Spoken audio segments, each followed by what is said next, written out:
Hola, hoy vamos a explorar algo que usamos cada segundo sin pensarlo, cómo la médula espinal controla nuestros movimientos.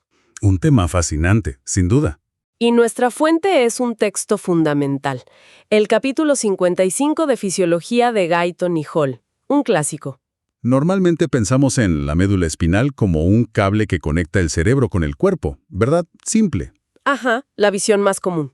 Pero la misión de hoy es descubrir que es mucho, mucho más que eso. Es como una centralita increíblemente inteligente que maneja gran parte del trabajo motor por sí sola. Totalmente. Vamos a ver cómo integra información, cómo genera reflejos y utiliza sensores para que nos movamos de forma coordinada, segura. Es fascinante ver cuánta inteligencia reside ahí. Ok, vamos a desglosar esto.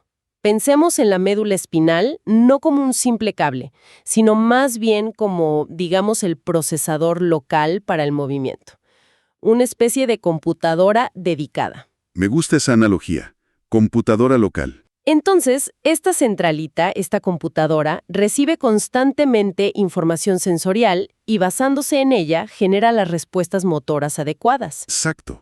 Y esto va desde reflejos muy básicos, muy simples, hasta la coordinación de patrones complejos, como por ejemplo, el ritmo necesario para caminar. Exacto.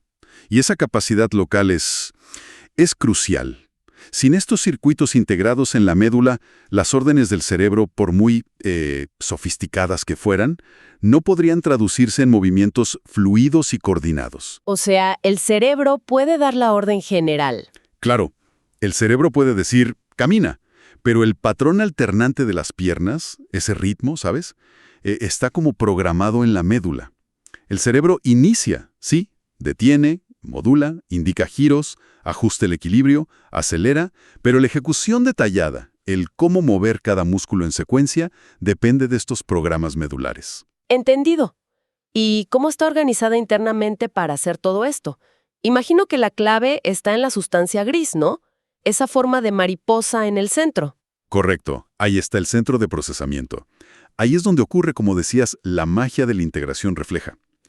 Las señales sensoriales entran por atrás, por las raíces dorsales, y ahí mismo empiezan a procesarse localmente. ¿Vale? Y dentro de esa sustancia gris, aparte de neuronas que simplemente pasan el mensaje hacia arriba o hacia abajo, hay dos actores principales, las motoneuronas y las interneuronas.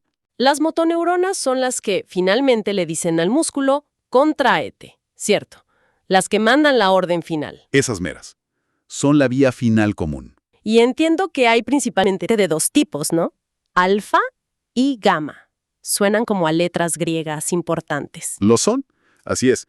Las motoneuronas alfa son, digamos, las trabajadoras principales. Son neuronas grandes y sus fibras nerviosas, sus axones, van directas a las fibras musculares que generan la fuerza, las que llamamos extrafusales. Las que hacen el trabajo pesado. Exacto. Una sola neurona alfa puede controlar desde unas pocas hasta cientos de fibras musculares. Eso es lo que forma una unidad motora. Son las que producen el movimiento que vemos. ¿Y las gamma? Parecen más misteriosas. Las gamma son más como afinadoras o reguladoras.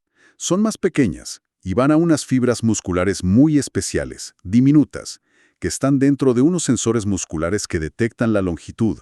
Los usos musculares, de los que seguro hablaremos, Ajá. su trabajo no es generar fuerza directamente, sino ajustar la sensibilidad de estos sensores. Son clave para el tono muscular, para la precisión del movimiento. Ya veremos cómo. Entendido. Pero mencionaste también las interneuronas. Y por lo que dice el texto, son muchísimo más numerosas que las motoneuronas. 30 veces más aproximadamente. Son las verdaderas procesadoras de la médula. Son pequeñas, pero increíblemente rápidas, muy excitables, y están conectadísimas entre sí y con las motoneuronas. ¡Wow! La mayoría de las señales, tanto las que vienen de los sentidos como las que bajan desde el cerebro, no van directo a la motoneurona alfa. No, pasan primero por estas interneuronas. O sea, no es una simple conexión directa cerebro-músculo pasando por la médula. Hay una capa de procesamiento inteligente en medio. Justamente. Ahí es donde se decide qué hacer. Si hay que amplificar una señal, si hay que combinar varias fuentes de información, si hay que mantener una actividad por un tiempo. Son las responsables de la integración compleja, de las funciones más sofisticadas de la médula. Fascinante. Y dentro de este sistema, ¿hay mecanismos específicos para, digamos, refinar la señal? Sí, por supuesto. Un ejemplo muy interesante son las células de Renshaw. Son neuronas pequeñas ubicadas cerca de las motoneuronas. ¿Y qué hacen? Bueno, actúan como un sistema de enfoque o contraste. Cuando una motoneurona se activa, una ramita de su axón excita a una célula de Renshaw cercana. Y esta célula de Renshaw, a su vez, inhibe. Frena a las motoneuronas vecinas. Ah, como para que la señal principal destaque y no se disperse. Exacto. Es un mecanismo llamado inhibición lateral. Ayuda a que la señal motora principal sea clara y precisa, suprimiendo el ruido o la activación de músculos que no deberían participar en ese movimiento específico. Es un principio de diseño muy eficiente, parecido a lo que ocurre en los sistemas sensoriales para aumentar la nitidez. Y también hay fibras que conectan diferentes niveles de la médula entre sí, las propioespinales, para coordinar distintas partes. Correcto. Más de la mitad de las fibras que suben y bajan dentro de la propia médula son estas, las propioespinales. Conectan segmentos medulares. Son las vías que permiten reflejos que involucran, por ejemplo, brazos y piernas simultáneamente, como en la marcha coordinada, fundamentales para movimientos complejos. Vale, entonces tenemos las neuronas que procesan, interneuronas, Renshaw, las que ejecutan, motoneuronas alfa, las que afinan los sensores, gamma, pero ¿cómo sabe la médula qué están haciendo los músculos en cada instante? ¿Cómo obtiene esa retroalimentación, esa información de vuelta? Muy buena pregunta, porque para un control efectivo no basta con mandar órdenes. La médula necesita saber constantemente cuál es la longitud actual del músculo y cuánta tensión está soportando ese músculo. ¿A qué velocidad están cambiando estas cosas? Información en tiempo real, básicamente. En tiempo real, sí. Y para eso existen dos tipos principales de sensores especializados, ubicados estratégicamente: los usos musculares y los órganos tendinosos de Golgi, que a veces llamamos OTG. Empecemos por los usos musculares. Mencionaste que están dentro del músculo. ¿Qué información proporcionan exactamente? Los usos son sensores muy sofisticados. Están distribuidos por todo el músculo, entre las fibras principales. Son sensibles principalmente a la longitud muscular y, muy importante, a la velocidad con que cambia esa longitud. Detectan si el músculo se está estirando o acortando, y cuán rápido lo hace. Longitud y velocidad de cambio de longitud. Vale. ¿Y los órganos tendinosos de Golgi, los OTG? Estos están ubicados en los tendones, justo donde el músculo se une al hueso. Y su función es detectar la tensión muscular, es decir, cuánta fuerza está ejerciendo realmente ese músculo en ese momento. ¡Ah, qué interesante la diferencia! Uno mide cuánto se estira y a qué velocidad, y el otro mide cuánta fuerza está haciendo. Información complementaria y crucial, imagino. Fundamental. Son como los dos parámetros clave del estado del músculo. Y esta información se usa, en su mayor parte, a nivel subconsciente, en la propia médula y en centros como el cerebelo, para ajustar el movimiento sobre la marcha, para hacerlo preciso, suave y seguro. Claro. Imagina intentar caminar pensando conscientemente en la longitud y tensión de cada músculo. Sería imposible. Imposible. La médula maneja gran parte de esto automáticamente, gracias a estos sensores. Aunque, ojo, la información también llega a niveles superiores, a la corteza cerebral, contribuyendo a nuestra percepción de la posición del cuerpo, la propiocepción. Volviendo al uso muscular, que parece bastante complejo, mencionaste antes que las motoneuronas gamma lo afinan. ¿Cómo funciona eso exactamente? Bueno, el uso muscular no es solo un sensor pasivo. Tiene dentro unas pequeñas fibras musculares propias, llamadas intrafusales. Son muy chiquitas. Fibras musculares dentro de un sensor. Curioso. Sí, y las motoneuronas gamma son las que inervan estas fibras intrafusales. Cuando las neuronas gamma se activan, hacen que estas pequeñas fibras internas se contraigan. ¿Y eso qué logra? Al contraerse las puntas de estas fibras intrafusales, estiran la parte central del huso, que es la zona realmente sensible, la que tiene las terminaciones nerviosas sensoriales. Al estirar esa zona central, aumentan su sensibilidad, su respuesta al estiramiento del músculo completo.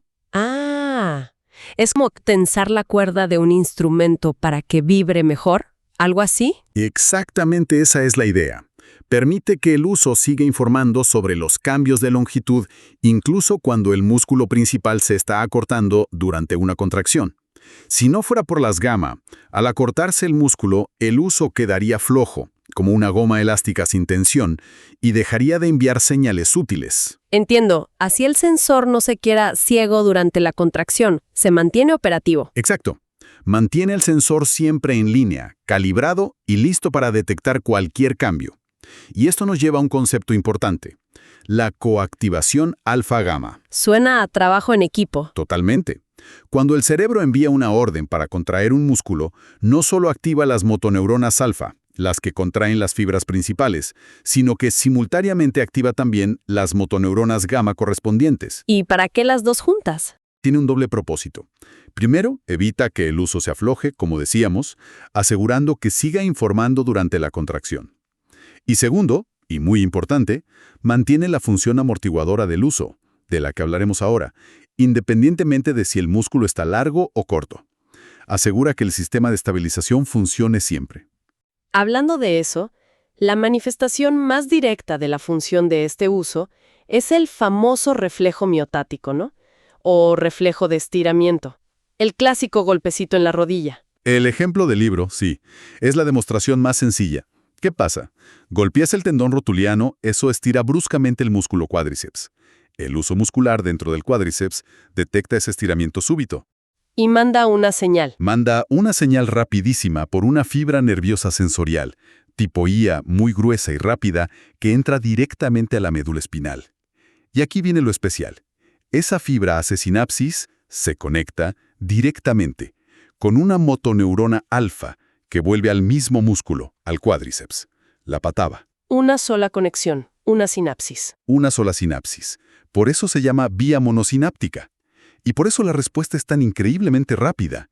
La motoneurona alfa se activa y causa la contracción del cuádriceps, la patada. Vale, entiendo el mecanismo del reflejo rotuliano, pero ¿cuál es el propósito de este reflejo en nuestra vida diaria, más allá de que nos chequeen en el consultorio? Buena pregunta. Su función principal es actuar como un sistema de amortiguación o suavizado de los movimientos corporales. Piensa que las señales motoras que bajan del cerebro o se generan en la médula a veces pueden ser un poco irregulares, no perfectamente fluidas. Como pequeños saltos o temblores. Exacto. Si no tuviéramos el reflejo miotático funcionando, nuestras contracciones musculares podrían ser así, un poco a saltos, entrecortadas, temblorosas. El reflejo miotático ayuda a promediar esas señales, a filtrar las irregularidades, manteniendo una contracción muscular más constante y fluida. Es lo que contribuye en gran parte al tono muscular normal. O sea que nos ayuda a movernos de forma suave. De forma suave, sí. Y también tiene otra función importante. Reacciona instantáneamente para oponerse a cambios súbitos e inesperados en la longitud muscular. Si por ejemplo estás sosteniendo algo y de repente aumenta el peso, el músculo tiende a estirarse, pero el reflejo miotático causa una contracción inmediata para compensar y mantener la posición. Contribuye mucho a la estabilidad. Este reflejo está demasiado sensible, demasiado reactivo. Bueno, ahí puede ocurrir un fenómeno llamado clono. Son esas oscilaciones rítmicas, como un temblor repetitivo, que a veces se ven en ciertas condiciones neurológicas. ¿Cómo funciona? Si el reflejo está hiperexcitado, por ejemplo por falta de señales inhibidoras que normalmente bajan del cerebro, un estiramiento inicial provoca una contracción refleja muy fuerte.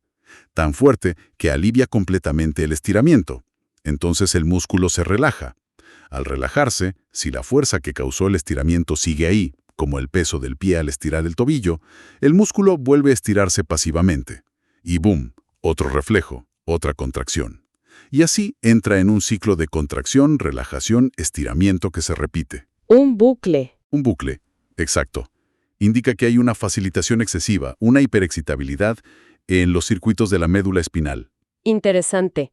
Pasemos ahora al otro sensor clave, el órgano tendinoso de Golgi, OTG, el que dijimos que mide la tensión muscular, la fuerza. ¿Qué tipo de reflejo genera este? El OTG está, como dijimos, en el tendón. Es como un medidor de tensión. Detecta cuánta fuerza está ejerciendo el músculo sobre ese tendón. Si esta tensión aumenta mucho, También manda una señal rápida a la médula. sí, envía una señal por otra fibra nerviosa rápida, tipo IB. Pero aquí viene la gran diferencia con el uso muscular. Esa señal, al llegar a la médula, no activa directamente a la motoneurona. Al contrario, activa una interneurona que es inhibidora. Ah, O sea que esta interneurona frena a la motoneurona. Exactamente. Frena a la motoneurona alfa del mismo músculo que está generando la tensión. Por lo tanto, el reflejo tendinoso de Golgi es un reflejo inhibidor. A mayor tensión detectada por el OTG, mayor es la inhibición sobre el músculo. ¡Qué curioso! El reflejo del uso causa contracción por estiramiento y el reflejo del tendón causa inhibición por tensión. ¿Y por qué querría el sistema inhibir un músculo que se está contrayendo con fuerza? ¿Cuál es el propósito? Principalmente, se considera un mecanismo de protección. Evita que la tensión muscular aumente hasta niveles peligrosos, niveles que podrían causar un desgarro en el músculo o incluso arrancar el tendón de su inserción en el hueso. Como un fusible de seguridad. Como un fusible, sí. Si la tensión se vuelve extrema, la inhibición puede ser tan potente que provoca una relajación súbita y completa de todo el músculo. A eso se le llama a veces la reacción de alargamiento. Es una protección contra fuerzas excesivas. Tiene sentido. ¿Alguna otra función? Se cree que también podría tener una función más sutil, ayudar a igualar las fuerzas de contracción entre las diferentes unidades motoras dentro de un mismo músculo. Si unas pocas fibras están tirando demasiado fuerte y generando mucha tensión localizada, son inhibidas por su OTG asociado. Al mismo tiempo, las fibras que están trabajando menos no activan su OTG, por lo que no son inhibidas o incluso son desinhibidas relativamente, permitiendo que contribuyan más. Ah, como que reparte la carga de forma más homogénea. Eso es. Dispersa la carga muscular total entre todas las fibras, lo que previene el daño por sobrecarga en puntos específicos y probablemente hace la contracción más eficiente. Así que tenemos un sistema que promueve la contracción en respuesta al estiramiento, el uso con el reflejo miotático, para dar estabilidad y tono muscular básico. Correcto. Y otro sistema que inhibe la contracción en respuesta a una tensión excesiva, el OTG con el reflejo tendinoso, para proteger al músculo y al tendón.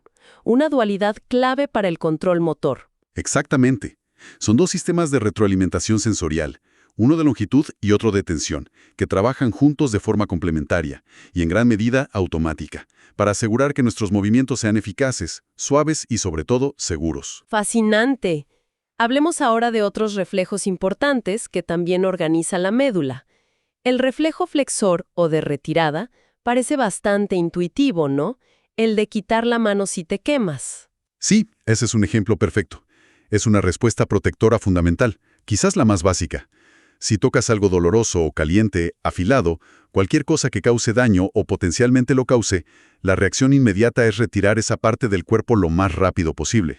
También se llama reflejo nociceptivo por lo del dolor. Exacto, nociceptivo o reflejo al dolor. Aunque estímulos táctiles fuertes también pueden provocar una versión más débil. La idea es alejarse del estímulo peligroso. ¿Y cómo funciona a nivel neuronal? ¿Es tan simple como el miotático? No, este es más complejo. Es polisináptico. Involucra varias sinapsis y, sobre todo, a las interneuronas. La señal sensorial del dolor entra a la médula y activa un grupo de interneuronas. Estas interneuronas hacen varias cosas a la vez. ¿Cómo qué?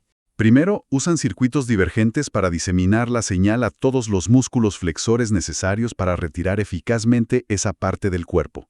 No es solo un músculo, suelen ser varios trabajando juntos. Segundo, activan circuitos de inhibición recíproca. Ah, para relajar los músculos opuestos, los extensores. Justamente, si quieres flexionar el brazo rápido, tienes que asegurarte de que los músculos que lo extienden, como el tríceps, estén relajados, si no, frenarían el movimiento. Y tercero, activan circuitos que producen una posdescarga. Posdescarga. ¿Qué es eso? Significa que la contracción muscular dura un poco más, unas fracciones de segundo o incluso más, después de que el estímulo doloroso ya ha cesado. ¿Y por qué esa duración extra? Bueno, se cree que es para asegurarse de que la parte del cuerpo se mantenga alejada del estímulo el tiempo suficiente para que el sistema nervioso central pueda procesar lo que pasó y, si es necesario, iniciar otras acciones como alejar todo el cuerpo o examinar la zona. Es como un margen de seguridad. La duración de esta posdescarga depende de la intensidad del estímulo. Si el dolor fue muy fuerte, dura más. Tiene lógica.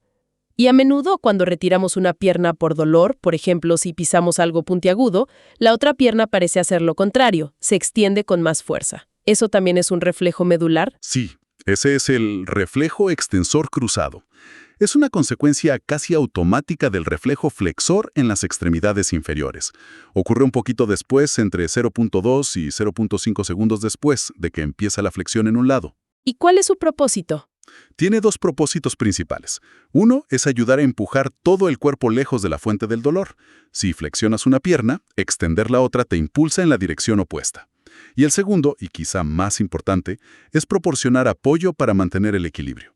Al levantar una pierna bruscamente, necesitas que la otra esté firme en el suelo para no caerte. Claro, compensa el cambio de apoyo. Exactamente.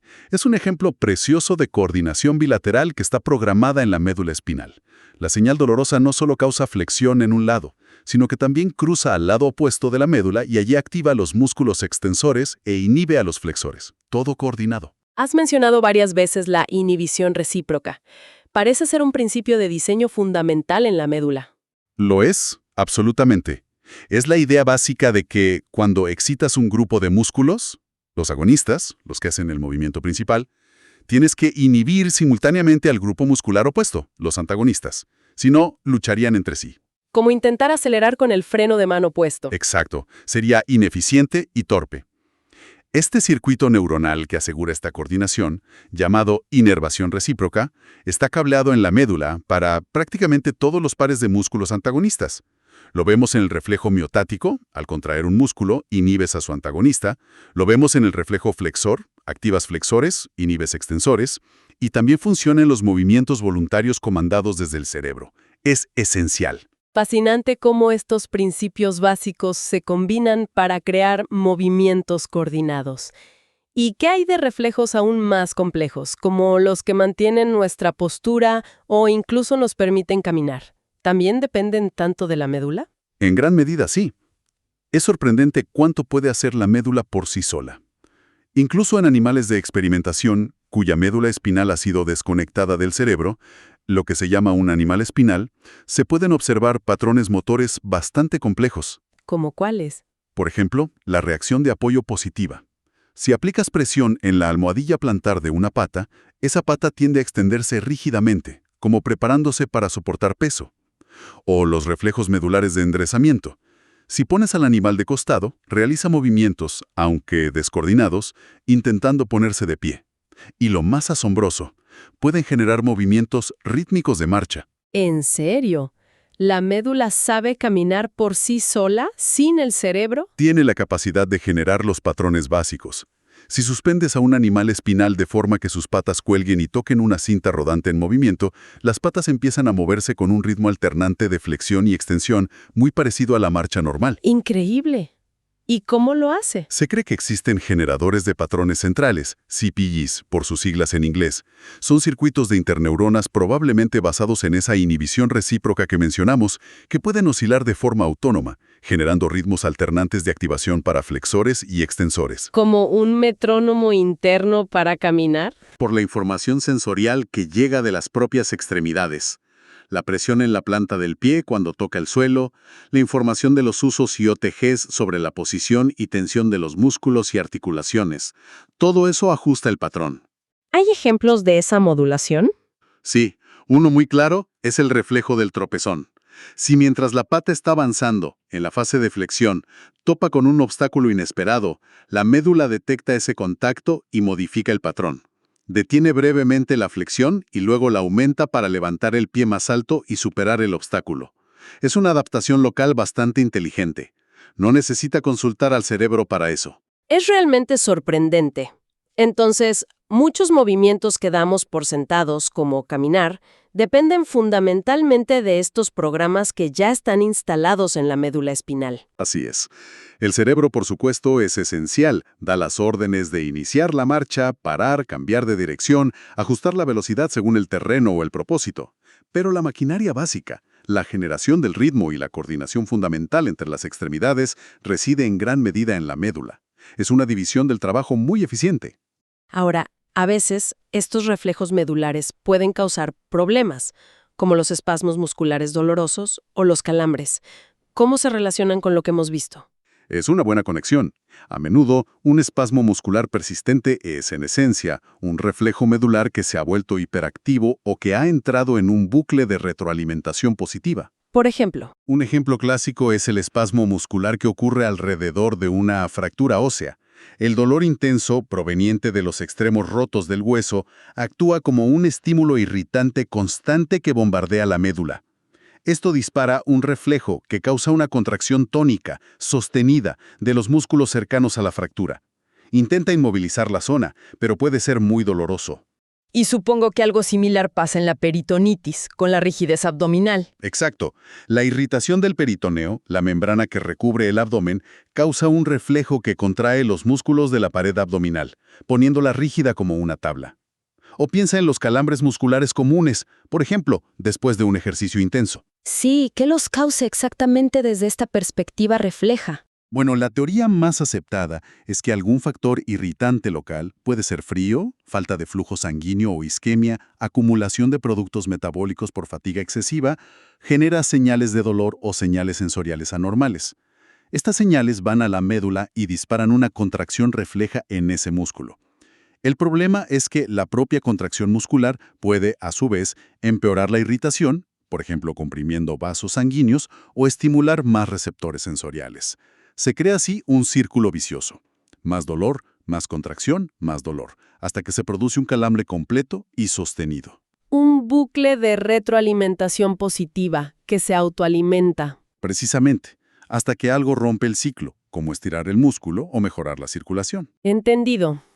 Cambiando un poco de tema, pero aún dentro de la médula, ¿qué ocurre si ésta se daña gravemente o se corta transversalmente, como en una lesión medular traumática? Se habla mucho del shock medular. Sí, el shock medular es la primera fase, la reacción inmediata tras una lesión grave, que interrumpe la comunicación entre el cerebro y la parte de la médula que queda por debajo de la lesión. Lo que ocurre es que todas las funciones medulares por debajo del nivel del corte quedan profundamente deprimidas, casi abolidas. ¿Todas? ¿Incluidos los reflejos que acabamos de describir? Sí, al principio sí. Los reflejos como el miotático o el flexor desaparecen temporalmente. El tono muscular se pierde, los músculos quedan flácidos. Además, hay otros efectos importantes, como una caída drástica de la presión arterial, porque se interrumpe el control simpático que baja del cerebro. Es un estado de apagón funcional de la médula aislada. ¿Y por qué ocurre este apagón, si los circuitos reflejos están físicamente intactos por debajo de la lesión? La razón principal es que la actividad normal de las neuronas medulares, su nivel basal de excitabilidad, depende en gran medida de una estimulación tónica, constante, que reciben desde centros superiores del cerebro y del tronco encefálico. Hay vías que bajan continuamente, como las vías reticuloespinales, vestibulespinales, y mantienen a las neuronas medulares listas para actuar, facilitadas. Al cortar la médula, esta entrada facilitadora desaparece de golpe, y las neuronas medulares quedan sin energía, hipoexcitables. ¿Y este estado de shock es permanente? No necesariamente el shock en sí mismo. Con el tiempo, y esto puede variar desde horas o días en algunos animales hasta semanas o incluso meses en humanos, las neuronas medulares, por debajo de la lesión, empiezan a recuperar gradualmente parte de su excitabilidad intrínseca. Es como si aprendieran a funcionar sin esa ayuda constante de arriba. ¿Y qué pasa entonces? ¿Vuelven los reflejos? Sí, los reflejos suelen reaparecer. De hecho, a menudo después de la fase de shock, los reflejos pueden volverse incluso hiperexcitables, exagerados. Esto ocurre porque, además de perder la facilitación, también se pierden las influencias inhibidoras que normalmente bajan del cerebro y modulan la intensidad de los reflejos. Sin esa inhibición, los reflejos pueden dispararse de forma descontrolada. Es la base de la espasticidad que se ve a menudo después de lesiones medulares. O sea, primero un apagón y luego, a veces, una hiperactividad. Exacto. La recuperación es un proceso complejo y a menudo incompleto en humanos, especialmente en cuanto al control voluntario y la sensibilidad que dependen de la conexión con el cerebro. Pero la recuperación de los reflejos autónomos de la médula demuestra que esos circuitos locales tienen una capacidad inherente que puede, hasta cierto punto, despertar. Bien, creo que hemos cubierto muchísimo terreno hoy. Desde la organización básica de la médula, sus neuronas, los sensores cruciales como los usos y los OTG, hasta los reflejos clave, como el miotático, el tendinoso, el flexor, el extensor cruzado. y cómo todo esto se integra para controlar el tono, la postura, la marcha, e incluso qué pasa cuando las cosas van mal, como en los espasmos o el shock medular. Ha sido un recorrido bastante completo por la inteligencia motora de la médula. Recapitulando entonces, queda claro que la médula espinal es mucho, mucho más que un simple conducto de cables. Es una central de procesamiento local con una inteligencia propia sorprendente. Sin duda. Capaz de gestionar reflejos protectores rápidos, de suavizar y estabilizar nuestros movimientos voluntarios, de mantener nuestro tono muscular listo para la acción e incluso de generar patrones complejos como los de la marcha, liberando al cerebro para tareas de más alto nivel. Exacto. Hemos visto cómo esa retroalimentación constante de los usos, informando sobre longitud y velocidad, y los OTG, informando sobre tensión, es absolutamente vital para este control. Y cómo mecanismos como la inhibición recíproca o la inhibición por tensión excesiva son cruciales para que el movimiento sea fino, coordinado y seguro. Es como si hubiera una danza constante, una colaboración entre el cerebro y la médula. Totalmente. El cerebro comanda, dirige la estrategia general, decide qué hacer y cuándo, pero la médula ejecuta los detalles tácticos, adaptándose momento a momento gracias a toda esa información sensorial que recibe y procesa localmente a través de estos reflejos que hemos explorado. Entonces, ¿qué significa todo esto para nosotros en el día a día? Pues significa que gran parte de la fluidez, la estabilidad, la precisión y la seguridad de nuestros movimientos más básicos y automáticos depende de esta computación sofisticada que ocurre silenciosamente, sin que nos demos cuenta, ahí, en nuestra médula espinal. Definitivamente. Los reflejos que hemos desglosado no son solo curiosidades de laboratorio o para exámenes neurológicos. Son los componentes básicos, los algoritmos fundamentales, si quieres, sobre los que se construye toda nuestra capacidad motora, desde mantenernos de pie hasta realizar habilidades complejas. Entenderlos nos da una perspectiva muy diferente sobre algo tan cotidiano como movernos. Y bueno, para terminar, aquí les dejo una idea para reflexionar, algo en qué pensar. Si la médula espinal tiene toda esta capacidad intrínseca para controlar el movimiento localmente, ¿podrían las futuras terapias para lesiones medulares centrarse quizás más en cómo despertar, reactivar o modular estos circuitos locales, que a lo mejor todavía existen por debajo de la lesión, además de solo intentar reconectar con el cerebro? Es una línea de investigación muy activa e interesante, sí. Aprovechar la plasticidad y la capacidad de procesamiento propia de la médula. O simplemente, la próxima vez que demos un paso sin pensarlo, mantengamos el equilibrio sobre un pie o agarremos una taza de café con la fuerza justa, quizás podamos apreciar por un instante la increíble orquesta neuronal que trabaja para nosotros de forma automática y perfecta, justo ahí, en nuestra espalda. Una maravilla de la ingeniería biológica. Totalmente. Bueno, con eso concluimos nuestra exploración de hoy. Gracias por acompañarnos. Un placer, como siempre.